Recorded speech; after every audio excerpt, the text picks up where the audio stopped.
আসসালামু আলাইকুম। পঞ্চম শ্রেণীর বৃত্তি পরীক্ষা উপযোগী রাইট ফর্ম আর ভার্ব টপিকে ক্লাসে তোমাদের স্বাগতম।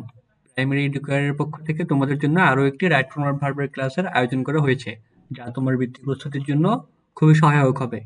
এছাড়াও আমাদের মডেল টেস্ট ব্যাচ চলতেছে, যেখানে তুমি এই যে রাইট ফর্ম আর ভার্বগুলো আছে এগুলোর তুমি পরীক্ষা দিতে পারবে, যার মাধ্যমে তুমি তোমার নিজের জ্ঞান বা তোমার কতটুকু পড়া হয়েছে সেগুলো তুমি যাচাই করতে পারবে।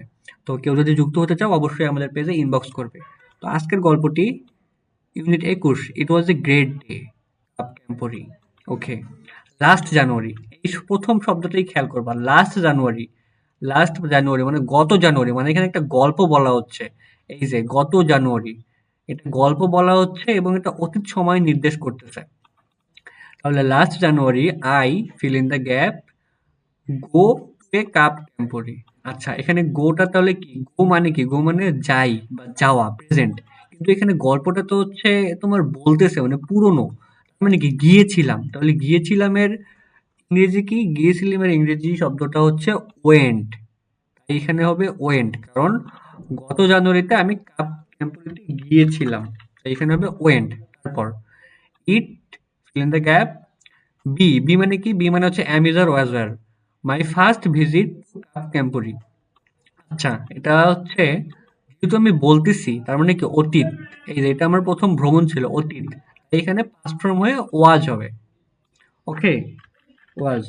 দেন it dash, sorry, fill in the gap. আচ্ছা, এটাকে কখনো ড্যাশও বলা যায়, কখনো ফিল ইন দ্য গ্যাপও বলা যায়। B my first time away from home, এটা আমার প্রথমবার বাসা থেকে দূরের যাত্রা ছিল। এখানেও কি হবে? ওয়াজ, কারণ ও অতীতের বর্ণনা করতেছে। অতীত বর্ণনা মানেই ওয়াজ, বুঝতে পারছো? এরপর এ temporary, in the gap, be a gathering of cups from different parts of Bangladesh. আচ্ছা, এই যে ক্যাম্পোরিটা আসলে কি?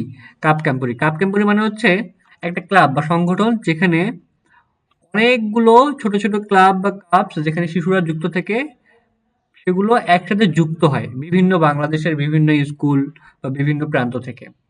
এটা যেহেতু একটা নর্মাল সেন্সে বলতেছে যে যুক্ত হয়, প্রেজেন্ট সেন্স, তাই এখানে হবে ইজ। কেন ইজ হবে? এই যে ক্যাম্পরি কি? ক্যাম্পরিটার সংজ্ঞা দেওয়া হয়েছে। আচ্ছা, ক্যাম্পরি কি কোনো অতীত জিনিস? ক্যাম্পরি হচ্ছে একটা প্রেজেন্ট বা এটা একটা সত্য। ক্যাম্পরি যে সংগঠন, এটা তো সবসময় সত্য, এটা তো কখনো চেঞ্জ হবে না। তাই এখানে ইজ হবে, ক্যাম্পরি ইজ। তারপরে cups all over the world dash have their own camporees, এটা তাহলে কি হবে? হ্যাভ। কেন হ্যাভ হবে? কারণ সারা বিশ্বের কাপদের নিজস্ব ক্যাম্পোরি আছে, সাধারণত সত্য, মানে এগুলো তো একদম সত্য কথা। আর কাপস যেহেতু প্লুরাল, প্লুরাল একটা ওয়ার্ড, তাই হ্যাভ হবে। আচ্ছা, তোমরা কি কাপ এবং এই ক্যাম্পোরি এই ব্যাপারটা ভালো মতো বোঝো? ক্লাব মানে হচ্ছে ক্লাবের একটা ছোট ফর্ম, যেখানে মূলত ছোট ছোট বাচ্চারা যুক্ত থাকে। ক্লাবে যেমন বড়রা যুক্ত থাকে, তেমন ক্লাবে ছোটরা যুক্ত থাকে। ক্যাম্পরি হচ্ছে ওদের সংগঠন, মানে ছোট ছোট বাচ্চাদের নিয়ে যে সংগঠনগুলো তৈরি হয়, সেই ক্লাবগুলোকেই ক্যাম্পরি বলে। তো এখানে এই কথাটাই বলছে যে সারা বিশ্বের ক্লাবদের, মানে প্রতিটা ক্লাবদের নিজস্ব ক্যাম্পরি আছে। এটা যেহেতু একটা সত্য কথা, সাধারণ সত্য, সাধারণ সত্যগুলো সবসময় প্রেজেন্ট টেন্সে হয়, তাই হ্যাভ হয়েছে। তো আজকের ক্লাস এতটুকুই। পরবর্তীতে আমরা অন্য কোনো টপিক নিয়ে আলোচনা করব। সবাই সে পর্যন্ত সুস্থ থাকো এবং প্রাইমারি এডুকেটরের সাথেই থাকো। আমাদের মডেল টেস্ট ব্যাচ চলতেছে, কেউ যুক্ত হতে চাইলে অবশ্যই পেজে ইনবক্স করবে। আসসালামু আলাইকুম।